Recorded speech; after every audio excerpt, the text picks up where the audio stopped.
What's going on, everybody? This is your favorite hillbilly here, coming to you live out of, well, I almost said Hog Holler, but I'm in the LBL. And I'm deep in the heart of the LBL here too. And they say this place is a wicked place about dark. And it's getting along about dark right now. I'm used to my graveyard walking around. But I'm out here tonight, or this evening, walking around. I'm not real familiar with the place that I'm at. I'm kind of lost when I get out here and start wandering around. And I tell you, when you're out here like this, you never know what you'll run into when you get to the LBL. You hear all kinds of noises and stuff, and did you hear that? To my left. Oh my Lord. Hey, brother. Man. I got Who is deja. this? It's South Force 10. What hey, are bro. you doing there, I brother? got deja So vu good to all see you. over. What Yeah. are you doing in here woods? I'm just looking around. They said this is a spooky place, brother, and Well, I you tell you sure- what, I believe it. You sure walked a long ways from the Smoky Mountains there, Well, I brother. did. I got lost. Yeah, you I've hung been. the wrong turn, and here you is. I think I took the wrong turn at Knoxville somewhere or another, Well, but I'm here now, brother. I tell you what, brother, I'm glad to have you up in him Oh woods. yeah, I run into you every. You get around, don't you, brother? We both get We around, do. brother, and you awful. We do. You're in an awful wild place right here. Well, I feel it, brother. I feel it coming from the ground. Can you tell me a little bit about what we're doing, Well, where we're at, and what's going on? You're in at this the thing? actual exit of the Dog Man Trail that runs all the way from Boswell Cemetery, follows the shoreline, and comes up the back way to a very notorious graveyard cemetery in the land between the rivers Okay. called St. Mary's. All right. And there, in fact, is a big story standing right here behind me, these old growth cedar trees. Oh, I bet everybody listening would sure. I know I do. Would love to hear this story, is brother. A phenomenal story, and one that has been repeated many, many times in different locations throughout the park. All right, folks, Just you're a few ready. years back, Ready for a treat here. I met an individual that wanted to speak with me and sit down and tell me about a tragedy that he had happen here at Land Between the Lakes. He was a very experienced hunter and fisherman, and it would take a lot to scare this man. He'd been hunting and fishing these very woods right here all of his life, and his parents had brought him here, and his granddaddy would carry him in here, and he was a coon hunter. That was his forte. That was his number one. He lived and breathed coon hunting, and he had some very expensive dogs. Oh. And it was well known, and actually over the years I've come to know him, he was well known as a breeder of coonhounds here. Right, okay. And so, yeah, them coon dogs can run high dollar. Yes, sir. Big money, big money. So my friend came up in these woods with the idea that he was going to meet his hunting partner up here, and the hunting partner was running a little bit behind that day. And his dogs were anxious, and he knew that his dogs wanted out of the camper. And so he popped the camper on the old pickup truck, and next thing you know, them dogs took off and went wild, and they were chasing what he believed would probably be a big old mature male coon. And so that made him happy, and he grabbed his trusty rifle, a little old .22 rifle, and headed off into the woods with his kerosene lamp and went trailing his dogs. And he started hearing them growling and snarling, and he could not see them at first. And he gets back in here underneath this very tree. He sees something that he absolutely cannot make out with his eyes in the darkness. And he's hearing his dog scream. There's dogs laying on the ground, and he looks up. And up in this very tree behind me is, if you can see the height of some of the branches. Now, this is a very old tree. Right. One of his dogs was speared up about halfway and was hanging from the tree, and it was still barking and screaming in pain. And over to the side of this tree was a werewolf by his own description. Ooh. And in those days, he didn't know what to call it other than a werewolf. Right. Now, is this the infamous Dog Man of LBL or werewolf? I believe one and the same. He went on to tell that he looked down and all of his dogs were laying on the ground, were just ripped to shreds, to pieces. Oh my God. He sees this werewolf and he has a little .22 rifle and he shoots at the werewolf. And to no avail, did no harm. And it just simply turns and leaves. And another werewolf come from his side of where the bay is. And he would be looking to this side of the tree. And while he had been watching this one, and he's already emptied his firearm, another werewolf comes from this direction and begins to come in closer to him. And he can see it with his lamp. Right. He backs up to his truck and has to get away, and he jumps in his truck and he gets out of Dodge. Now, this is a man that had spent many, many years in Land Between the Lakes hunting and had never seen or heard anything. Most of your raccoon hunters are some of the most, they have no fear. Right. You're walking in the woods, trampling around in Land Between the Lakes. There's open mine shafts, there's old water wells, there's cisterns and all types of systems for water catchment. Snakes. You can step off in any of this stuff and never be heard of. Right. Oh yeah. And so these guys are pretty courageous being out here in the middle of the woods at night, most of them with only lights. And for him to be frightened and to tell such a story of werewolves, it took a lot for him to come out and tell me this. I bet. So I cannot emphasize this was a man who was experienced. He showed no fear being back in here hunting. Now, all those years, he'd been back in here since he was a child. Mm-hmm. To all of a sudden, he comes face to face with sheer evil and dread to the likes most people will hopefully never see or experience. He lost all of his dogs that night, brother. Wow. And let me tell you what happened to him when it was said and done. What's that? After all his dogs he'd lost, he's never entered the woods ever again to hunt. He stopped hunting that night. That was the end of his hunting. And he's never been back here. Wow. I can't say that I That blame says a him. lot. Yeah. That says a lot. You know, most people won't come back to a place where they've run into pure evil. And I know a few people that's run into pure evil. I'm talking to one right now, Martin. You run into pure evil in these very woods. Maybe not this particular spot, but in these woods. How, to this day, how does that affect you when you come back into the woods? Because I know watching you when I'm with you, you're very alert. Nothing's gonna sneak up on. I feel safe with you. I feel like I'm in the woods with my dad, and he's watching over me. And I feel you can tell by the way you look around and that you watch that you have a little bit of trauma that's happened to you in these woods, and you can see it. It comes through, you know. If you look like I do, if you're an observer like me, I see that with you.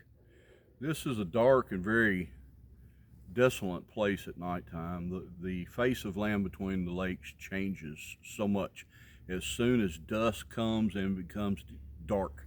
Yes. I choose to use a kerosene lamp because my book coming out, there's a chapter called Batteries Not Included. And I have more sightings and I have more luck than the majority of researchers or investigators, because these creatures can sense and they have an ability to know when there is electronic devices. When I go into these woods, and this is actually one of my areas that I come and sit on a log, I will sit here with a lamp, kerosene lamp. I'll usually bring a very small iron skillet and cook bacon to draw these attention or to make these creatures curious as to what I'm doing. Right. But what I have done over the years, my brother, is this. I've learned to replace my fear with my faith in God.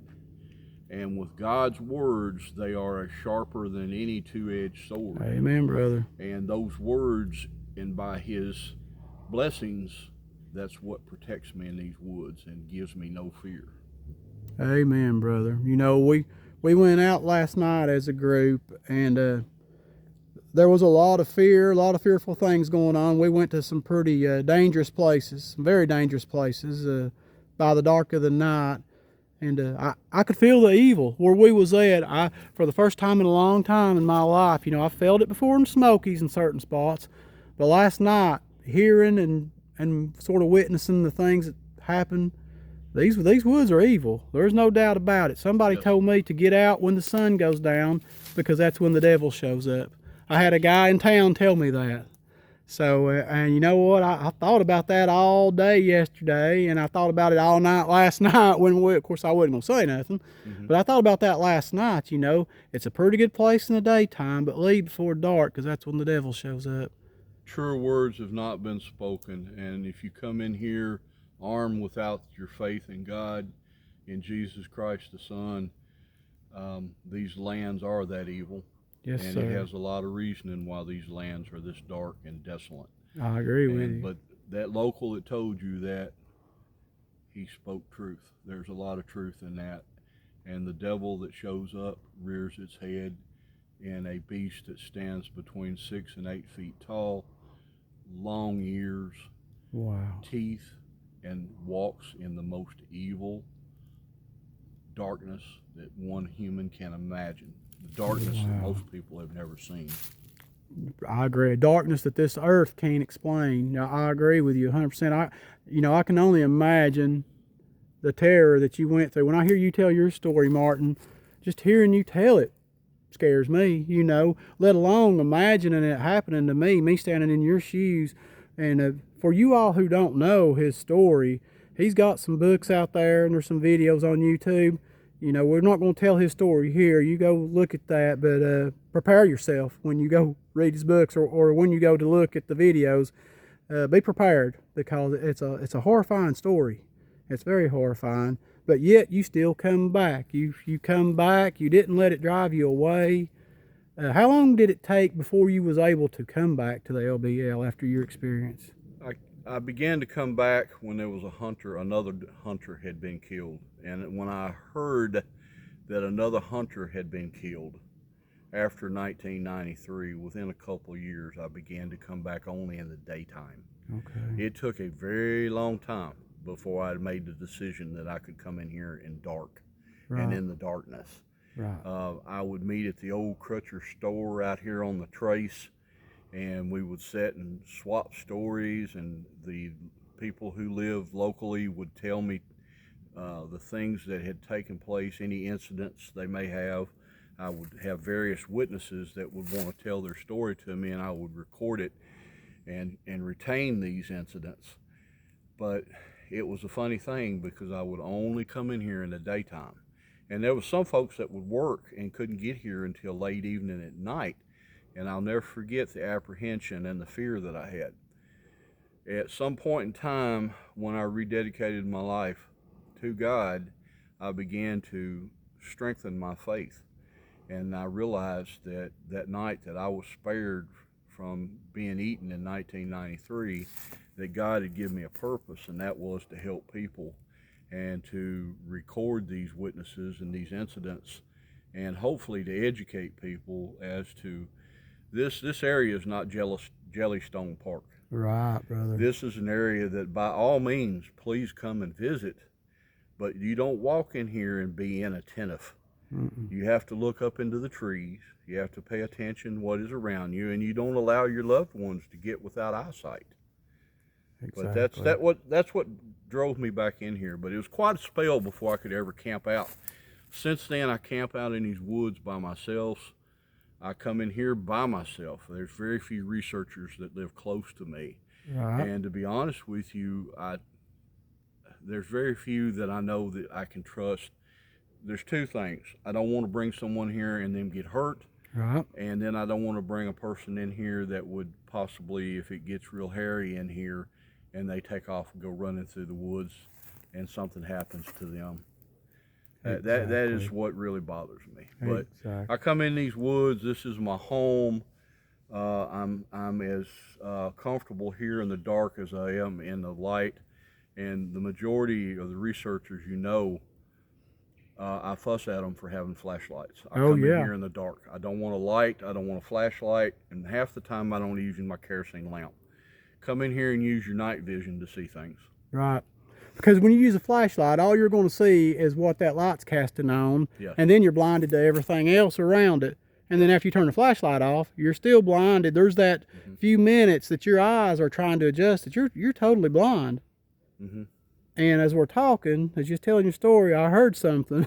I was attempting not to look away from the camera or to call Right. attention Right. to what I know is behind you and to your left side, my right side. There is something walking around us right now. Yes, there is. And behind us is an infamous cemetery that is on this end of the Land Between the Lakes, where many, many people come to lay flowers upon the graves, and we won't call the names out of respect, but the Dogman has been seen coming in and out of the trees because they use their abilities to actually go inside, rest, and then teleport or come back outside the trees. Now, how is it that I'm able to see that or say that to you and with a straight face? It's simple. Our Native Americans told us and teach that these entities live within the trees. Yes. They are seen by many witnesses actually walking from inside, coming, and all of a sudden they come out of a huge tree. I've seen it with my own eyes, folks. You come here sometime, come into the woods, I'll show you some trees, and I'll let you be your own judge as to what you see. Yes, yes, sir. And Martin, I'll tell you what, I appreciate you talking to me and being out here. You know, you've got some remarkable stories to tell. There's people who would give $500,000 to spend an hour out here with you, have you show them around. I appreciate you spending time with me and teaching me. And the people, this video will be seen for years from now, probably after we're long gone. After we're long gone, brother. Yeah, We've had our last slab of cornbread with butter. That's exactly right. But the story will remain, and who knows what all will happen between now and then in these old woods. I feel a little bit nervous just standing here listening to all these. I'm sure you saw my facial expressions while you was talking. Yes, I was motioning to you. It's very hard to keep my facial expressions too. Oh, yeah. Especially with the park now, has it actually admitted and has put out a reference and a small movie clip of right at Golden Pond, where there was a huge, I might say, black bear that was walking around the park. I've known that we've had bears in the park since the 1970s, no matter what the rangers tell you, no matter what the bioscientist that actually works for the park will tell you. I have personally seen their paw prints, and I have seen them as close as 15 to 20 yards away. We have bear here. Wow. Now, maybe that's a nice old mama bear out there walking around hunting something to eat on. Hmm. Maybe then again it could be a nice little woolly creature about 6 to 8 foot tall with ears like a mule, and he's stalking around here. This could be his home. Exactly right. You don't reckon that it's Barton Nunley, do you? I run into him a if few. Barton Nunley running around in these woods because I think I have seen him in the last day or two up in here. I thought I saw him too. I thought I saw some signs, some droppings or something, and it just might be a spoke good Barton time to go find Barton and make certain he's not in these woods and see if we can't find us a slab of cornbread. That sounds good. Folks, if you see a man run through the woods in spandex, let us know, because we've been searching for Barton all day and we can't find him. But he's liable to be in here hunting him something to eat. He's liable to be. Folks, brother, it's so good to see you it's out here good in to these see woods. you. Thank you, Much brother. love to you, brother. Much love to you. There's not many people who gets to look at my ugly face, brother, but I love you and I trust you. It's not as bad looking as you think, my brother. The handsome hillbilly, Okay. South Force 10. Now he starts telling stories. Folks, I'm gone. We'll get back with you. This is the heart of the LBL here. Take a shot at this old witness tree right here behind me. See what you think of that old tree that was hanging with coon dogs. That's awesome. That's awesome. That old tree's been around. You might Yes, sir. see these old slab marks in this tree right here. That's ancient. It's been here a while. Oh yeah, it's old. Look at there. Something's been scratching on that tree. Yeah, and those are not deer ropes. No, they like the hard Not wood. at all. No. But I was making faces at you when you was talking. I was making faces something was behind you, and you just stayed as calm as cucumber, just like last night. You can see one of my old campfire rings that I've been camping here Oh for years. yeah. This is where I brought you. This is where I take my chair. I put my back up to those trees right there, and I'll sit out here all night long. I appreciate you sharing this spot with me, Yes, brother. sir. I sure do. So does everybody else that watches this video. I'm here with a legend. Went to the Bigfoot convention with him. I didn't get to do no Bigfooting because I was too busy working the autograph line and taking pictures, but that's just the way it goes. But I wore some pins out, didn't I? oh yeah. Well, brothers and sisters, well, I'll get off from here and I'll get back Williams if I make it back to Hog Holler safe. I think I'm gonna walk back through that way right there, but I'm gonna have Martin walk with me because it's getting dark. Let's get out of here, brother. All right, see you guys later.